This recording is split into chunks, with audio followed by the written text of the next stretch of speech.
ಇರ್ತಕ್ಕಂಥ ಇತರ ಎಲ್ಲ ನಗರ ಪಾಲಿಕೆ ಸದಸ್ಯರುಗಳೇ,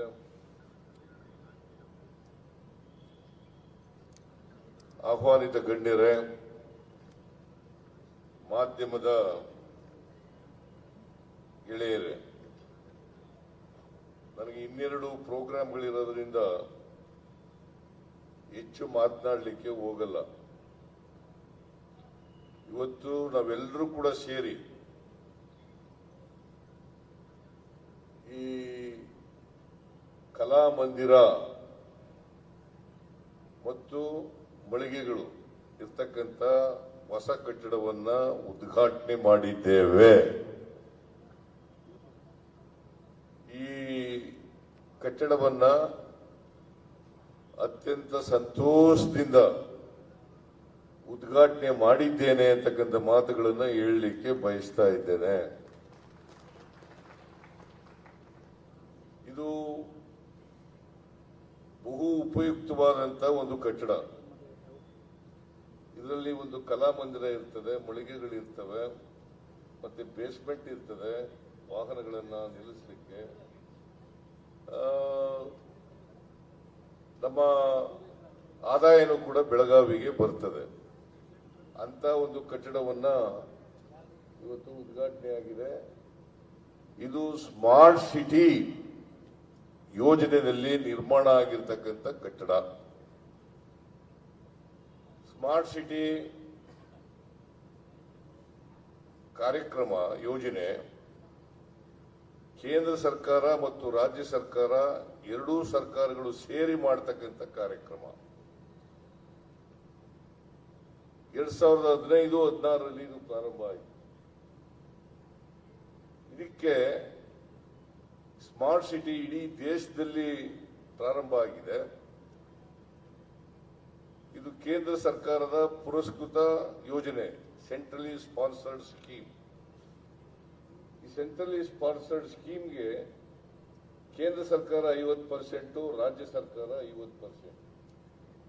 ಎರಡೂ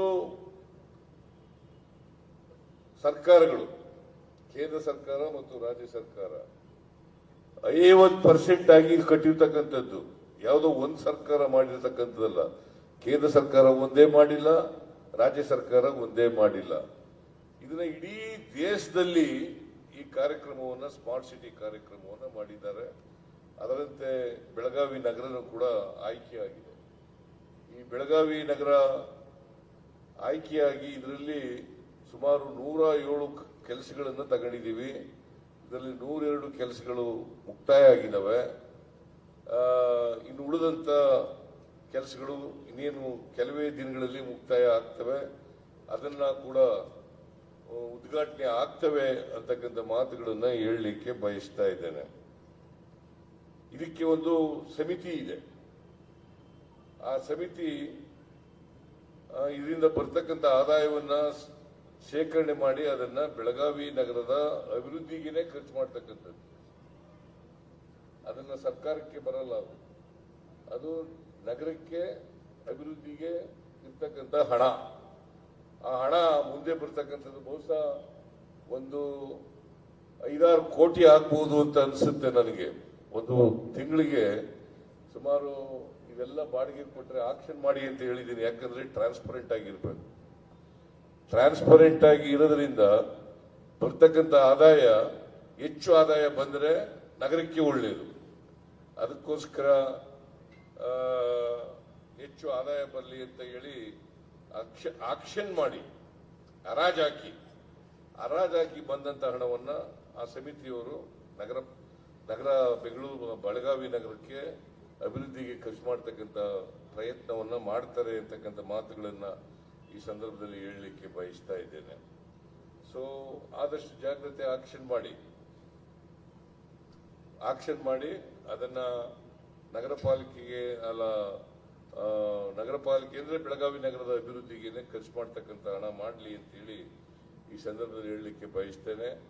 ಇದೇ ಸಂದರ್ಭದಲ್ಲಿ ಬಹಳ ಜನರಿಗೆ, ಅಂಗವಿಕಲರಿಗೆ ವಾಹನಗಳನ್ನ ಕೊಟ್ಟಿದ್ದೀವಿ.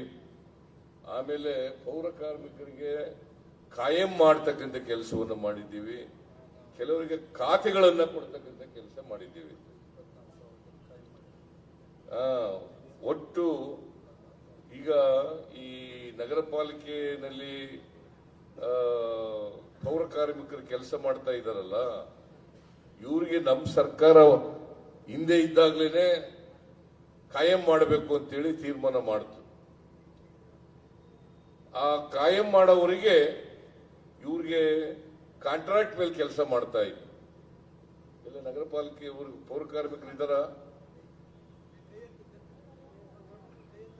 ಅಲ್ಲ?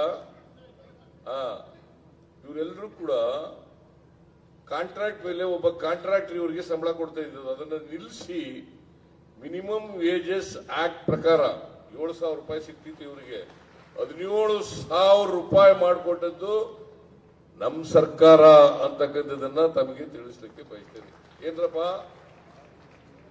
ಅಲ್ವೇನ್ರಿ? 17,000 ಬರ್ತಾ ಇದೆ ಈಗ. ಅದಲ್ಲದೇನೆ ಈಗ ಕಾಯಂ ಮಾಡ್ತಕ್ಕಂಥ ಕೆಲಸನೂ ಕೂಡ ಆಗಿದೆ. ಇಡೀ ರಾಜ್ಯದಲ್ಲಿ ಯಾವ್ಯಾವ ನಗರ ಪಾಲಿಕೆಗಳಲ್ಲಿ ಕೆಲಸ ಮಾಡಲಿ, ನಗರಸಭೆಗಳಲ್ಲಿ ಕೆಲಸ ಮಾಡಲಿ, ಪಟ್ಟಣ ಪಂಚಾಯಿತಿಗಳಲ್ಲಿ ಕೆಲಸ ಮಾಡಲಿ, ಪುರಸಭೆಗಳಲ್ಲಿ ಕೆಲಸ ಮಾಡಲಿ, ಪಂಚಾಯಿತಿಗಳಲ್ಲಿ ಕೆಲಸ ಮಾಡಲಿ, ಎಲ್ಲ ಪೌರ ಕಾರ್ಮಿಕರನ್ನು ಕೂಡ ಕಾಯಂ ಮಾಡತಕ್ಕಂಥ ಕೆಲಸವನ್ನ ಮಾಡ್ತೇವೆ ಅಂತಕ್ಕಂಥ ಮಾತುಗಳನ್ನ ಇದು ಸರ್ಕಾರದ. ಅಷ್ಟೇ ಅಲ್ಲ, ಈ ಲಾರಿ ಲೋಡರ್ಸ್ ಇದಾರಲ್ಲ, ಡ್ರೈವರ್ಗಳಿದಾರಲ್ಲ, ಕ್ಲೀನರ್ಸ್ಗಳಿದಾರಲ್ಲ, ಅವ್ರಿಗೂ ಕೂಡ ನಾವು ಮಿನಿಮಮ್ ವೇಜಸ್ ಆಕ್ಟ್ ಅನ್ನ ಮಾಡಿಕೊಡ್ತಕ್ಕಂಥ ಕೆಲಸವನ್ನ ಮಾಡ್ತೇವೆ ಅಂತಕ್ಕಂಥ ಮಾತುಗಳನ್ನು ಕೂಡ ಈ ಸಂದರ್ಭದಲ್ಲಿ ಹೇಳಲಿಕ್ಕೆ ಬಯಸ್ತಾ ಇದ್ದೇನೆ. ಮತ್ತೆ ಅಂಗವಿಕಲರೆಲ್ಲ ಇದಾರಲ್ಲ, ವಿಕಲಚೇತನರು, ಅಂಗವಿಕಲರು ಅಂತ ಹೇಳ್ಬಾರ್ದು, ವಿಕಲಚೇತನ, ಇವರಿಗೆ ಸೈಕಲ್ಗಳನ್ನ ಕೊಡ್ತಕ್ಕಂಥ ಕೆಲಸ ಆಗಿದೆ. ಕರ್ನಾಟಕದಲ್ಲಿ ನಮ್ಮ ಲಕ್ಷ್ಮೀ ಹೆಬ್ಬಾಳ್ಕರ್ ಇದ್ದಾರೆ, 4,000 ಜನಕ್ಕೆ ಕೊಟ್ಟಿದೀವಿ. ಈಗ ಇನ್ನು ಉಳಿದಂತವ್ರಿಗೂ ಕೂಡ ಕೊಡ್ತೀವಿ.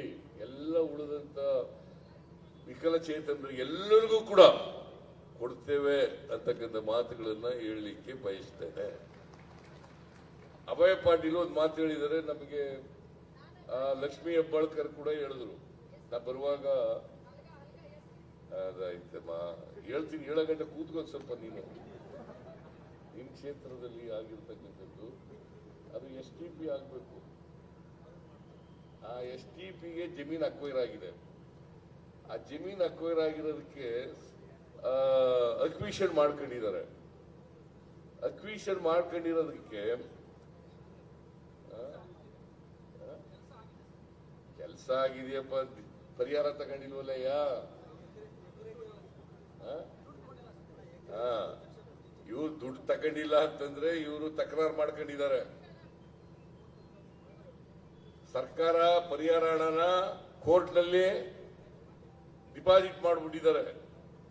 ಆ ಡಿಪಾಸಿಟ್ ಮಾಡಿರತಕ್ಕಂಥ ಹಣವನ್ನ ನಮಗ್ ಕಡಿಮೆ ಆಯಿತು ಅಂತೇಳಿ ಅವರು ಜಮೀನ್ದಾರರು ತಗೊಂಡಿಲ್ಲ ದುಡ್ಡನ್ನ. ಆ ದುಡ್ಡೆಲ್ಲ ಅಲ್ಲೇ ಇದೆ, ಕೋರ್ಟ್ ನಲ್ಲಿ ಇದೆ. ಈಗ ಡಿಸ್ಪ್ಯೂಟ್ ನಡೀತಾ ಇದೆ, ಕೋರ್ಟ್ಗೆ ಹೋಗಿದ್ದಾರೆ, ಹೈಯರ್ ಕಂಪನ್ಸೇಷನ್ ಕೇಳ್ಕೊಂಡು ಕೋರ್ಟ್ಗೆ ಹೋಗಿದ್ದಾರೆ. ಹಾಗಾಗಿ STP ಪ್ಲಾಂಟು ಅದು ಉದ್ಘಾಟನೆ ಆಗಿಲ್ಲ, ಕೆಲಸ ಎಲ್ಲ ಮುಗಿದಿದೆ ಅಲ್ವೇ ಚಂದ್ರಾಜ?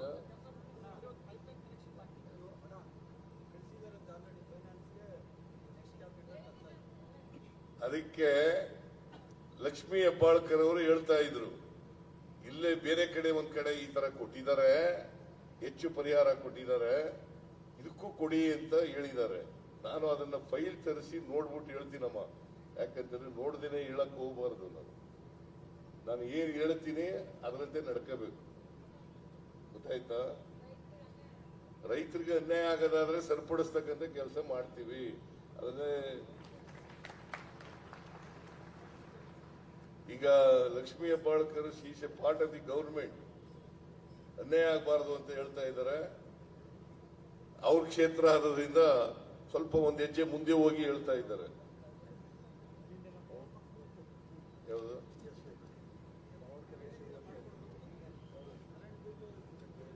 ಅದೆಲ್ಲ ಇವರೇ ಮಾಡ್ಕೊಡ್ತಾರೆ.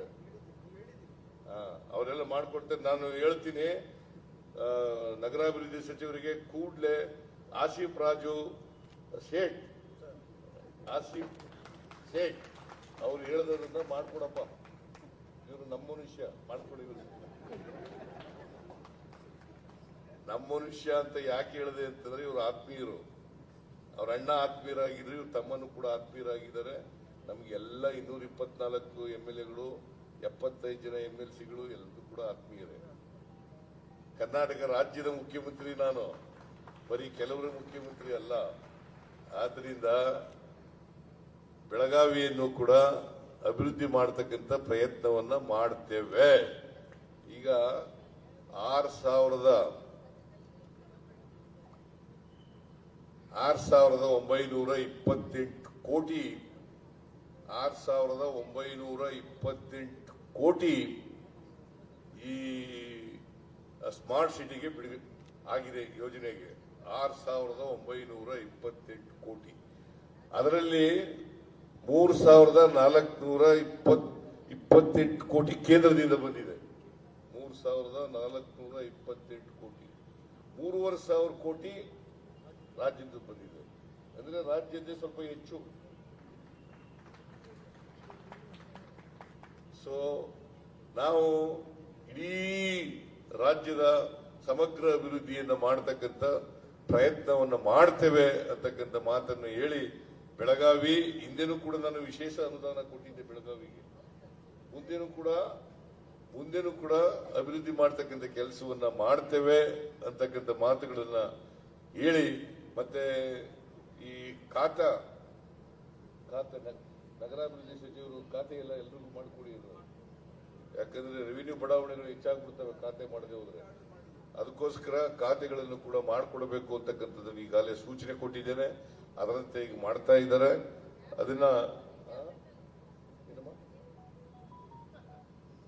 ಅದರಿಂದ ನೀವ್ಯಾರು ಕೂಡ ಆತಂಕ ಪಡಬೇಕಾದಂತ ಅಗತ್ಯ ಇಲ್ಲ, ನಮಗೆ ಖಾತೆ ಇಲ್ಲ ಅಂತ ಅಗತ್ಯ ಪಡಬೇಕಾದಂತ ಅಗತ್ಯ ಇಲ್ಲ ಅಂತಕ್ಕಂಥ ಮಾತುಗಳನ್ನ ಹೇಳಿ, ನನಗೆ ಬೇರೆ ಕಾರ್ಯಕ್ರಮ ಇರೋದ್ರಿಂದ ಹೆಚ್ಚು ಮಾತನಾಡ್ಲಿಕ್ಕೆ ಹೋಗಲ್ಲ. ನಿಮ್ಮೆಲ್ಲರಿಗೂ ಶುಭ ಕೋರಿ ನನ್ನ ಮಾತುಗಳನ್ನು ಮುಗಿಸ್ತೇನೆ.